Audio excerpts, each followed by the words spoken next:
Hi everyone. So I thought that I would talk about some of the books that or really all of the books I've read this year that I haven't talked about in a dedicated video. The first one is How the King of Elfhame Learned to Hate Stories by Holly Black. This is a collection of short stories that goes along with the Folk of the Air series, the first one being The Cruel Prince. I absolutely loved that series when I read it, and so reading this book for me was perfect. I love the illustrations and the art style. It's this kind of very dark yet whimsically beautiful art style, and it tells the same story over and over throughout the book, changing as the character Prince Carden changed throughout, along with giving you a little bit of behind the scenes and to other parts of the series that we didn't quite get to see. In terms of where you should read this within the series, I really enjoyed reading it after all of the other three books, but I do think you could read it after the second book. However, you would be spoiled for certain events in the third book. The Vegetarian by Han Kang. This is the only book I have definitively DNF'd, will never pick up again book this year. I got about a fourth of the way through and I DNF'd it after a very cruel to animals scene, which includes grotesquely killing an animal.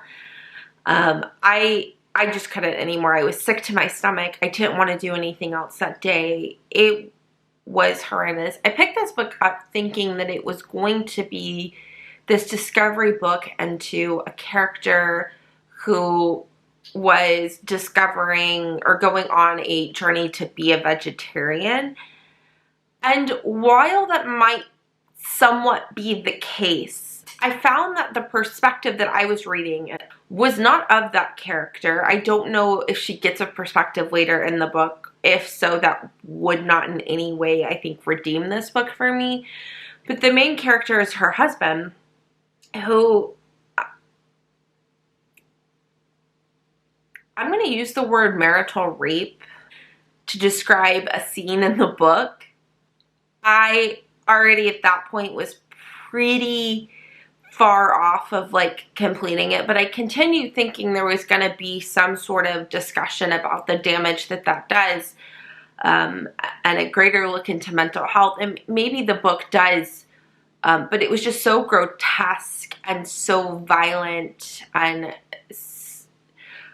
the woman was talked about as an object rather than a human being, that I just couldn't. And this is weird because when this book was released, the buzz on Booktube and the Bookish for everything I had seen was positive. So I thought going into it, I was going to love it. This was universally loved. Turned out after I DNF'd it, I read some reviews to see, did I miss something? And turns out it's kind of a hit or miss book. And I was in the category of people who it just obviously wasn't for. So if you're going to go into this, particularly if you need trigger warnings, I highly recommend you doing your research because it is graphic, and it's just not something I personally recommend.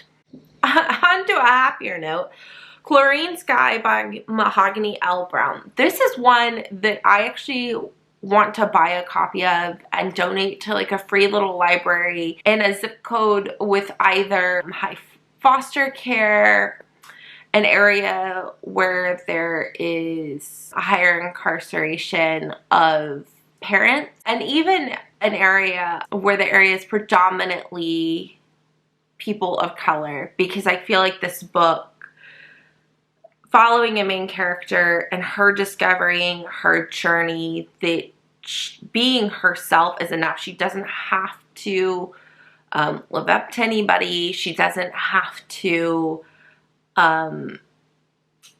be where she comes from. Being herself, she doesn't have to live this legacy, I think was a very powerful message. I will say trigger warning for sexual assault that was discussed in the book, but I thought it was well handled and well covered. And I just, the ups and downs of friendship and how somebody going through a certain scenario can exhibit behaviors that if you didn't know what they were going to, you would misread that person negatively without seeing the trauma that they're going to and having the grace with them because of that and understanding their circumstances. It was just really great. And it's written in verse, YA, and I think age appropriate. This is a mixed bag. I ended up giving it 3 stars, but this is The Department of Speculation by Jenny Offill. Again, I heard really good things about this. Not so much on Booktube. I think I had only heard 2 people read it. But in the wider sphere of literary blogs and podcasts, this was talked about pretty highly. And I do think to the right audience, it could be a great 5-star read.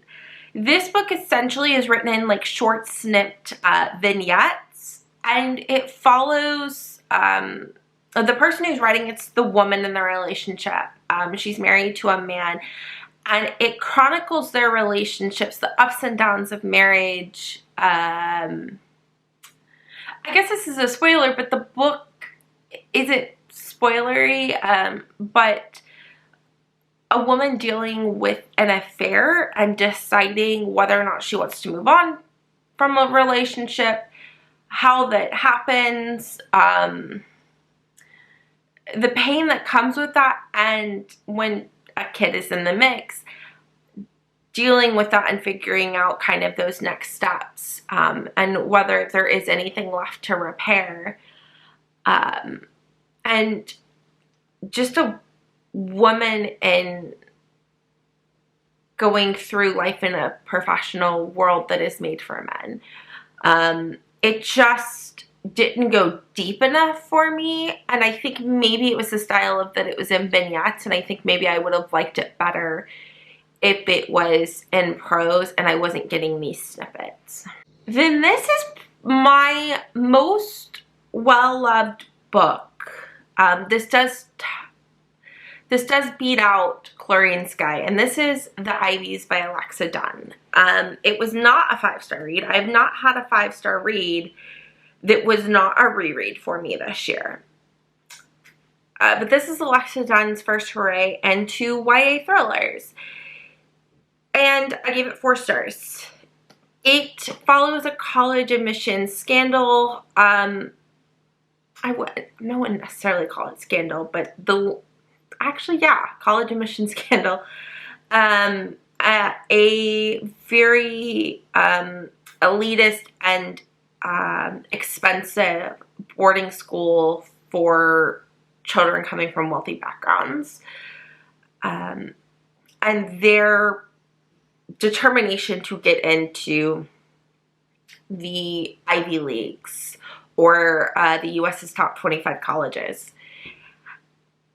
And you know at the beginning there is a murder, and it follows the discovery of that and the things that led up to that through the very end. The pacing was absolutely phenomenal. I did feel like the ending came slightly too quickly. I did not like the whodunit reveal. There would have been at least 5 other characters who, if that had been the whodunit moment, even if I had predicted it, I would have enjoyed it more. That would have made it more 5 stars. It was the whodunit that kind of tainted it for me, and made that the 4 stars. But overall, I still really enjoyed it. I like some of the conversations it brought.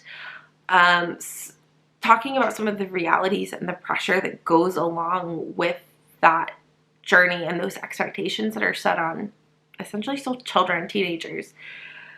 And the characters felt really real, and the often harmfulness that is being in a girl group friendship, while the meaningful and important connections that come from being in that. It was the best thriller I've read this year. It is to be honest, the only thriller I've read this year, but I really enjoyed it and I was really surprised. I had a feeling I was going to go into it thinking it was 3 stars, but it surprised me and it was 4. And if you are at all interested, this is a great time of year to pick it up.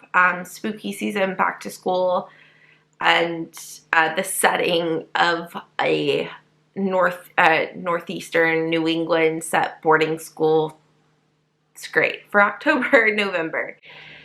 And then the last book, I reread The House of the Cerulean Sea. I loved it as much or even more than the first time I read it. If you are at all interested, it follows a man and his job at the institution he works for is to be an inspector for children's welfare, particularly of orphanages or schools designated for children of magical or othered lineages. And it's a journey he goes on, and it was quite a wonderful book.